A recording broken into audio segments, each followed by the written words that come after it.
Made stone Malayali അസോസിയേഷന്റെ Christmas new year ആഘോഷവും പൊതുയോഗവും ജനുവരി 10 east bowling village ഹാളിൽ നടന്നു. വൈകിട്ട് 3 മണിക്ക് എംഎംഎയിലെ കലാകാരന്മാർ അവതരിപ്പിച്ച നേറ്റിവിറ്റി ഷോയോട് കൂടിയാണ് ആഘോഷങ്ങൾക്ക് തുടക്കമായത്.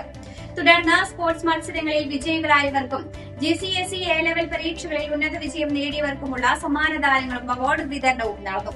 തുടർന്ന് നടന്ന പൊതുയോഗത്തിൽ പ്രസിഡന്റ് ലാലിച്ചൻ ജോസഫ് അധ്യക്ഷത വഹിച്ചു. Joint secretary Edwin Mathew annual റിപ്പോർട്ടും ട്രഷറർ ജിൻസി ബിനു ഫിനാൻഷ്യൽ റിപ്പോർട്ടും അവതരിപ്പിച്ചു.